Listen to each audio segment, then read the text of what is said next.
CTV News with Caroline Van Vlartigan. Good evening. Maya is off tonight. At 1:56 this afternoon, history was made as the Artemis II crew broke the record for the farthest any human has ever traveled from Earth. Sweta Rassi is live from the Canadian Space Agency, and Sweta, the crew is going even farther. That's right, Caroline. The farthest point is still 2 hours away. Right now, the crew is making its way around the moon to the far side, which has never really been seen by the human eye before. So you can imagine just how excited this moment really is. Here's a live shot from NASA at this hour.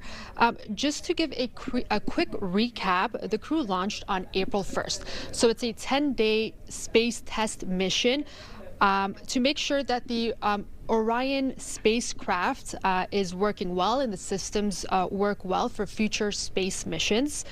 Now, there are 4 astronauts on board, including Canada's very own Jeremy Hansen.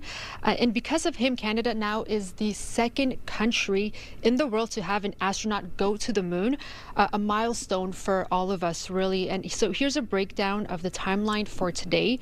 At 1:56 p.m., the Artemis II crew surpassed the distance record set by Apollo 13 back in 1970, which was just over 400,000 kilometers. At 2:45, that's when the 7-hour observation period began. So the crew will be able to see both the near and far sides of the moon at the same time. At 7:02 p.m. tonight, that's when the crew will make their closest approach to the moon. And finally, just 5 minutes later, at 7:07 p.m., the spacecraft will reach its maximum distance from Earth at approximately 406,000 kilometers. Now, during this time, there will be a loss of signal as the spacecraft flies behind the moon's far side. So I spoke with senior scientist Tim Haltigan, who said this mission is really a stepping stone for future space exploration. But when it comes to what the astronauts could see or what they could expect, here's what he had to say. So imagine holding a basketball at about arm's length. That's going to be the perspective that the astronauts have from the Orion capsule. And so it's going to be a view that very, very few eyes have ever seen before. And so they're going to be documenting some of the impact craters, the ancient lava flows that they see, and really collecting important data that's going to help prepare for future robotic and human exploration as well. At 9:20 p.m. tonight, that's when the flyby observation period will come to an end and the spacecraft will make its way back to Earth. Caroline. All right, I bet that loss of signal time will be a little nerve-wracking, but we will watch it. And thank you so much for bringing us all this today, Sweta. Well, as gas prices continue to soar as well, the drivers are feeling the pinch. Could interest in electric vehicles be growing? Angela McKenzie takes a look. The price at the pump remains high, and there are signs interest in electric vehicles is also going up, according to Electric Mobility Canada's president, Danielle Breton. I mean, I've spoken to some dealers, and some of them said, EV sales have gone up 30%, but for others, it's gone up 50 or 100%. So it really depends on the dealer and the brand. According to a report from rates.ca, the number of EV insurance quotes jumped 40% in March compared to a year earlier. EV sales in Canada had been in a slump. Breton says a combination of gas prices due to the conflict in the Middle East and the return of federal rebates are making people EV curious. Both of these elements make for a lot of interest. Automotive journalist Mathieu Saint-Pierre adds the low cost of electricity in Quebec is also a factor. Charging up an EV is a heck of a lot less expensive than filling up even your compact car. So EVs right now at this very moment makes sense. There are around 500,000 fully electric vehicles on Quebec roads. For many, the cost of EVs are simply out of reach. But with Chinese EVs set to hit the Canadian market later this year, things could change. There are some projections that some Chinese-made EVs that will be imported here could retail well below the $30,000 mark, even below $25,000. That remains to be seen. Breton believes EVs are here to stay. 95% of people who buy electric cars will never go back to a gas car. And while gas prices could be driving more people to consider buying an EV, question is, will it last? Price at the pump goes back to $1.25 a liter. People are going to be like, you know what? I'm going to keep my Corolla or go buy a new Honda CR-V. Because more often than not, The almighty dollar will always have the final word.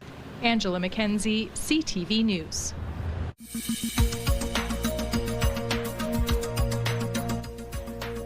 Well, Canadian Airlines are adding fuel surcharges to their ticket prices. Air Canada has hiked prices and may cut some routes. Air Transat has raised fares for peak travel dates, and WestJet will add a $60 fee for fuel on some bookings as of this week. Some Manitobans who had to flee their homes last summer because of wildfires are preparing for the worst. They're making checklists and contingency plans while pushing their communities to get better at spotting and fighting fires before they spread. A private military-style school in Ontario that is already facing numerous civil lawsuits for allegations of abuse is being investigated by police now. Robert Land Academy closed last year and declared bankruptcy in the wake of the lawsuits. And we'll have more national news on CTV News at 5:30. Well, it's promising to be a very exciting spring for Montreal sports fans. Both the men's and women's pro hockey teams have officially made the playoffs. Here's Kelly Gregg. Jersey scores! Canadians win it! They're back. It's a 100-point season for Montreal. With both the Canadians and the Victoire in the playoffs, more of these Hudson shoots, scores! means more of these. You're running around, you hear the noise and you look up for TV and you keep going. At McLean's Pub, the run-up to the playoffs is already a boon for business. All of a sudden we're in the playoffs and it's still like, now it's 50 goals, is Caulfield going to score? Caulfield one-timer! A question on the minds of many. He's gone 2 games without scoring a goal here, and it feels like it's been a century, right? Because we've all been accustomed to him scoring literally every night. In their 108 seasons in the NHL, the Montreal Canadiens have made the playoffs 86 times. That's 79% of the time. If the Habs continue winning and end up with a higher seed, it means they'll start their series here at home, which is even better for the Bars. The home games, we have that, the rush before. Then we get a rush of people coming in to watch the game. So I guess it is definitely busier. And then if they win, that other rush of people coming back. And for the team, too. I'm hoping the Habs get home ice advantage because I don't think there's any team that could benefit more from having home ice in the playoffs than the Montreal Canadiens. TSN 690's Victor Finley says the big difference between the beginning of the season and now is solid goaltending. And it's already been an exceptional year. Everybody seems to be having a career year for the Habs, right? We talk about Dobich. He's got the most rookie wins by a goalie in a season since Ken Dryden. Oliver Kapanen could be a 25-goal guy. Davidov is a 60-point player. So we're talking about not just history here for Caulfield, but a lot of players on the Montreal Canadiens are not just having career years. I mean, they're having really all-time unique or great seasons in the context of the Montreal Canadiens franchise. The Victoire clinched their spot in the postseason last Wednesday. So for Montreal fans, this spring will be a double shot of playoff hockey.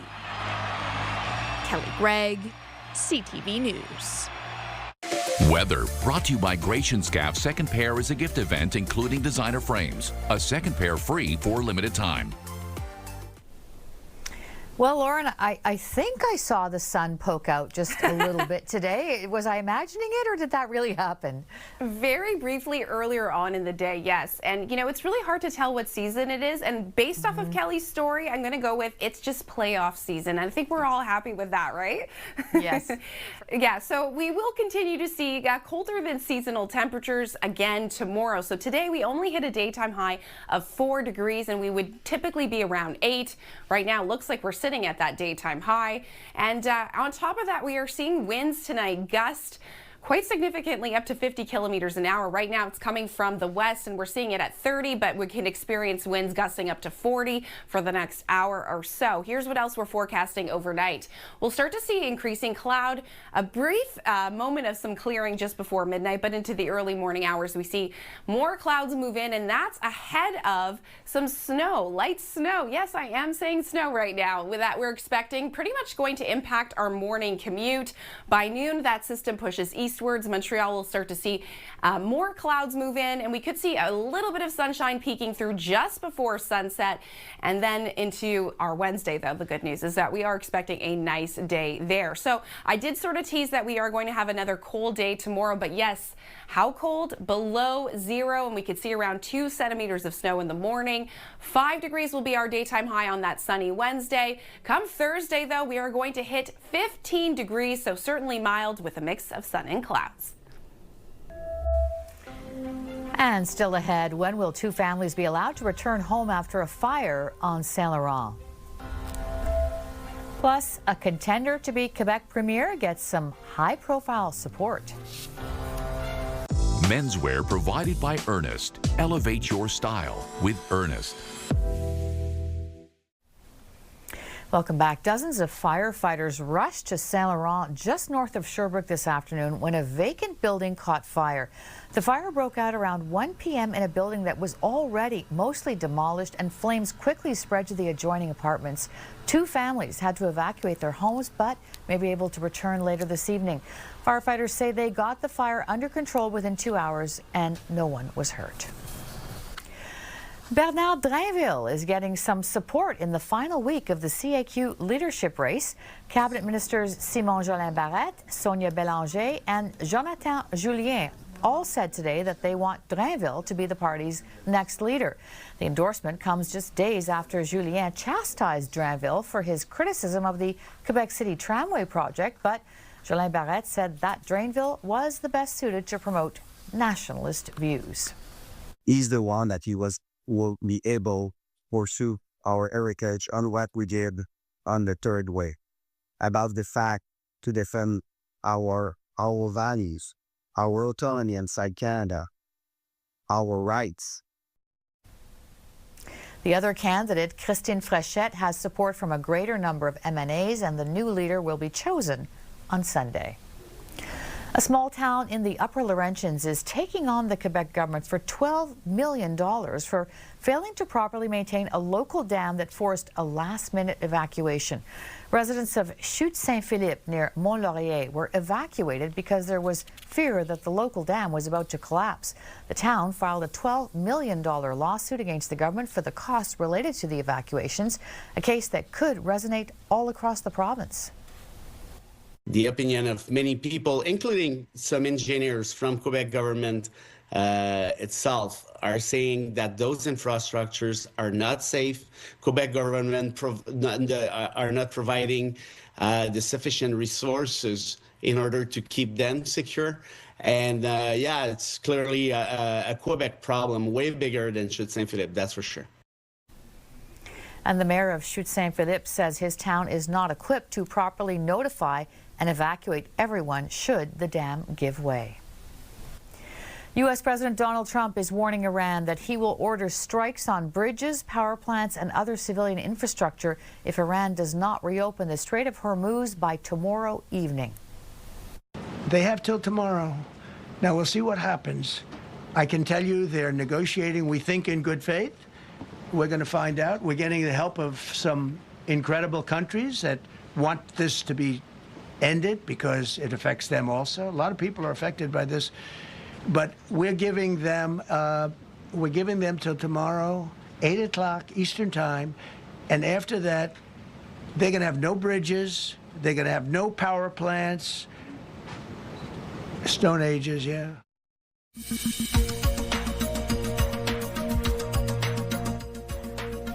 Israel says it killed the head of the intelligence for Iran's Revolutionary Guard. That organization has been accused of carrying out killings outside of Iran and targeting opponents of the country's democracy. A Russian attack on Kharkiv was caught on camera as a drone slammed into an apartment block. Another Russian attack on civilians in Ukraine killed 2 women and a toddler in Odessa. Meanwhile, Ukrainian long-range drones have targeted Russian oil facilities. And at least 120 people have died after heavy rainfall triggered floods across Afghanistan over the past 2 weeks.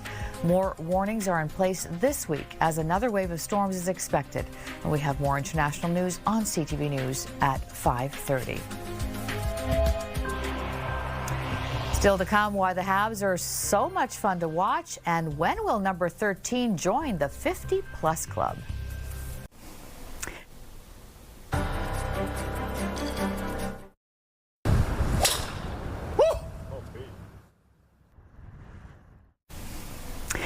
Well, it was a busy Easter weekend for the Canadians with back-to-back games with the New Jersey Devils, and despite a loss yesterday, the Canadians are officially in the playoffs for the second year in a row. Here to talk Habs with us is RDS's Meeker Guerrier. So, Meeker, not the best game last night, but they sure look like a playoff team Saturday at the end of that long winning streak. And they are in the playoffs, but it's a very competitive Atlantic division this year. Who do you think would be the best team for them to face off with first? Oh, my God. Hey, Caroline, there's a saying in sports, never choose your opponent. That's the first thing it's so you true. need to know. Yeah. You can't choose your opponent because you think you might have the best opponent by choosing a team versus another, and then you end up motivating the other team, but also you can fall into that trap. But if I have to answer that question, I would have to say that it's a question of matchup, a little bit like in boxing. It's not necessarily the opposition that's important, but how you work with that team or against that team. So obviously the Carolina Hurricanes would be a good fit for the Habs for the style they're playing. They're not the toughest team. On the opposite side, I would say the Buffalo Sabres would be a very hard opponent, especially if the series starts in Buffalo. But you know what? I'm comfortable also with the Sabres because the Sabres haven't played in the playoffs in so long, and the Habs, remember, they have the experience from last year. So, you know what? The Habs aren't afraid of anyone. So I would say anyone would be great. And it's great that the Habs, with 5 games left, are officially in the playoffs. And by the way, I have to say, I talked to Patrick Laine a few months back, and I remember in an interview on another radio station I work on, he told me, you know what? The Habs are going to make the playoffs this year, and it'll be earlier than the last game like they did last year. He was right, but unfortunately, he did not contribute a lot this year for that playoff run. Yeah, well, let's talk about the style of play that they have. I mean, they have been winning, but they're also just so much fun to watch. The chemistry is off the charts this year. You've been watching the Canadians closely for years. What does this culture look like to you? Because it kind of reminds me of the Toronto Blue Jays last year, where you could just feel the love between the players.